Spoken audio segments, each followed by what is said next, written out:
Apple Music's new tools actually useful for musicians? Let's find out.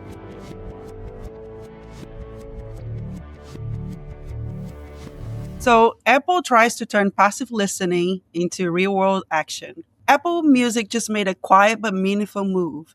And it's not really about playlists, it's about what happens after someone listens. With some recent updates, Apple Music is trying to connect the dots between streaming your music and getting fans to show up in real life. Mike is going to give us a few more details here in a minute, but I will just give you a quick summary.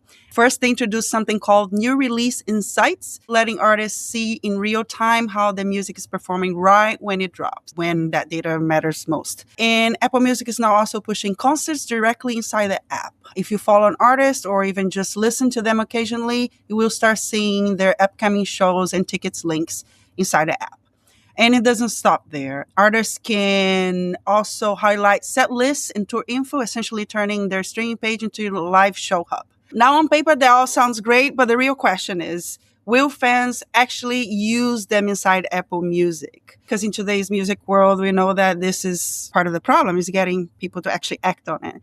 So, Mike, what do you think? Yeah, so I mean, there's a lot of things with Apple, and there's both sides. There's for the listener in the app, there's been a few changes, with the new iOS. Every time, there's always the way it looks, the way it feels. We won't get into that as much right now. Of course, what we're going to talk about is what Erica just mentioned. So firstly, the new release insights. If you go into Apple Music for Artists in the app on your phone or on a website and you've released a new song, for the first 7 days, at the very top of the screen, you're going to see a live number of how many streams you've had from that release, similar to what you would see in Spotify for Artists and some of the other apps. What I like about this is it's a comparison. So I always tell artists, don't compare yourself to another artist.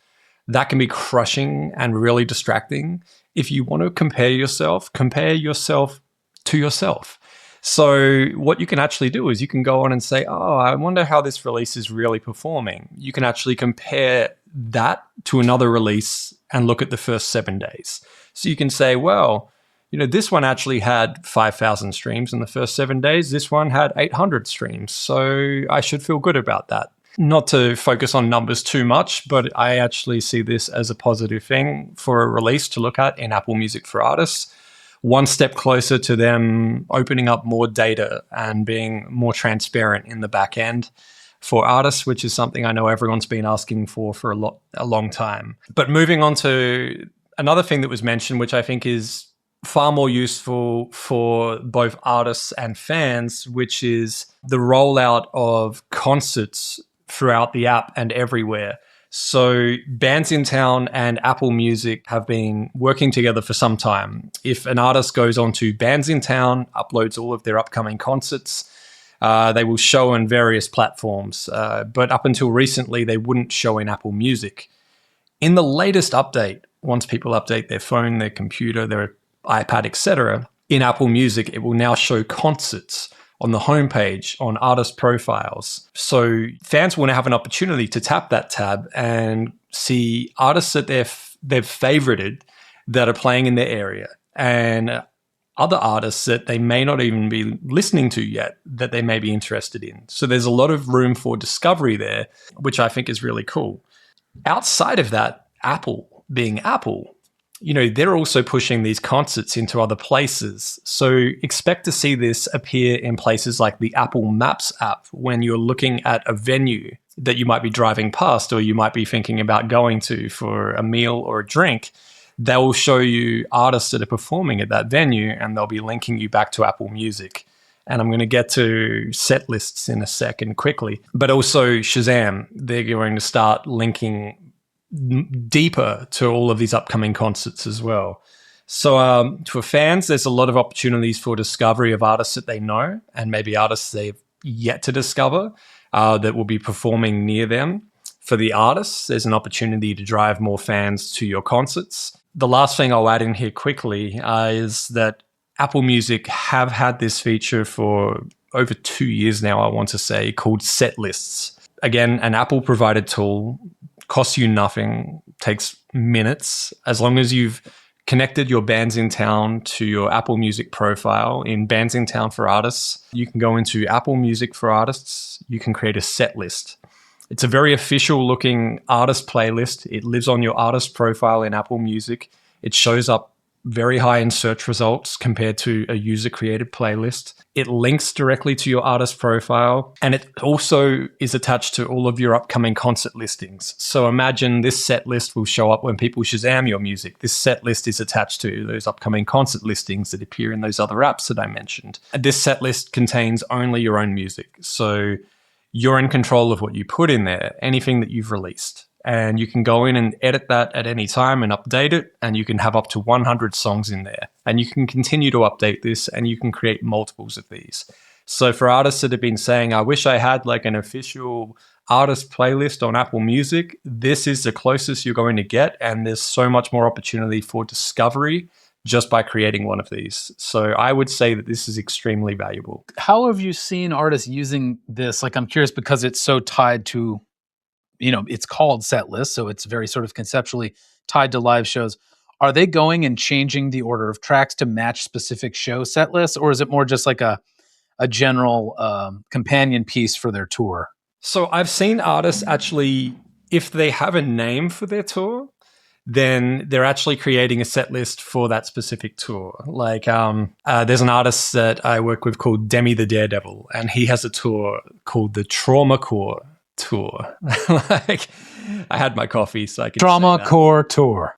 Yes. So you can imagine the type of music he's doing, and it suits perfectly. And so, for that tour, like, it's a very specific set list that he's doing. And so that lives on his profile permanently. So fans can go back and relive that exact set list in that order. And then when he has another tour that he did was called American Zombie. That tour happened to be around Halloween last year. He actually leaves those set lists up for fans for that reason, so they can relive that time. And it also is a reminder of what concerts happened as part of that tour. Other artists, there's another artist that I work with called Del Campo out of Portugal. He does dance music, and he is constantly touring in various countries, and he doesn't put a specific name on his tour. He's just a constant touring artist. So his just says Del Campo's 2026 tour set list, and he's always updating it. And then next year it will become the 2027 tour set list. And he just has one that he directs everyone to, and it always links to his latest shows that he has upcoming. So, he has 6 different countries in the next 2 months already in there. The discoverability on that is really good because all of a sudden, people in all these different countries are being fed directly to this one set list that he's created. Most musicians I encounter are familiar with Bandsintown, but like, for anyone who isn't, do you have any words of advice around generally what they do and how an artist can get linked up with them? Definitely. Going on there and listing your concerts is one of the first things you can do. They do provide other tools, but the main reason why an artist would initially sign up is it's one of the main sites where you go and you list your concerts. They provide concert listings to YouTube, to Spotify, to Apple, to a number of streaming apps. Another similar provider would be Songkick as well, which has provided to some others in the past also. But Bandsintown is providing to the majority of them right now. So by going on there and signing up and adding all your upcoming gigs to there, you're making sure that you're reaching fans on a number of these platforms. That part won't cost you any money. There are some tools that they provide, which I believe may have an additional cost, but that's totally optional. But as far as what I've just mentioned, going on there, adding your concerts, claiming your profile, that you can sign up and get started and just do that as soon as possible. And I encourage every artist, if they haven't done that and you're performing, if you're performing one show every 6 months, like, it's still worth doing now. Because fans can start following you on there and they'll start getting notified when you're out performing. And, long term, that's really going to help you. So yeah, it's a really powerful tool, and it's only becoming more powerful as they start to have more partnerships with more platforms. So I look at it as it's a one-to-many. You go on there and you plug in this concert, and then this information populates on all these other platforms for you. I'll just say in my wrap up, not that I was skeptical of this, but in some ways it felt a little bit like, well, every platform's doing something like this. Oh, concert, this sort of like, this is just bringing them on some sort of par, except that you reminded me the Shazam association is huge. And then that Maps thing you mentioned totally made me way more excited than I think I was initially. Just in terms of their ability to reach people in so many more ways than perhaps a platform like Spotify. So anyways, that I'll tip that towards, I feel like this is buzzworthy. It's not necessarily a type of thing that an artist needs to necessarily keep paying attention to all the time. It sounds like they can create the link up as long as they're feeding their shows to Bandsintown and they create a set list. They're good, right? But that's my vote. Thumbs up. Me too. And I must say, same thing. There's a few perspectives there that Mike opened when he was talking about that I haven't thought. Because yes, when you think Apple is a big ecosystem, right? And you're going to take advantage of it. So when you think beyond that and what probably will come after this, I think, and as a user, honestly, I'm pretty excited about the set list thing. It's dealing with nostalgia, right? In a few years, you can get back to a concert you attended 5 years ago or whatever. So I really feel like that could work. So yeah, I think I'm going thumbs up with this one. I think you already know my answer, but I will answer what both of you pointed out as well. You're here precisely because we know your answer. I feel like I may have broken the rules and kind of said it in my spiel, but yeah, I just do want to add there that there's no expectation to be logging in every day to these tools, and by no means is that ever expected or even suggested. You book a tour, you go in and you plug in these shows. That's it. Unless there's any update you need to change, of course. You add your set list, you update it whenever you have a new song that you release or something like that. So there really isn't a lot of maintenance. I have artists that every time they release a new song, they go and update these and that's it. And yeah, just to, make sure everyone really got that, it's not just in one app. It's the fact that it's multiple apps that you're being discovered in as a result is what I really love about it as well. It's, people aren't even necessarily listening to music all day, but they're always looking for music. They're always, we're always being driven to music. Maybe a pun intended there. Maybe Apple could use that. But you open Maps and it's like, hey, I'm literally being driven to a gig that I wasn't planning on going to. Man, they should use that. Anyway, thumbs up. Yes. Awesome. Yeah, and I think, look at that. He's got a practical effect going guys. on. You can't see it if you're just listening, but we got fireworks from Mike.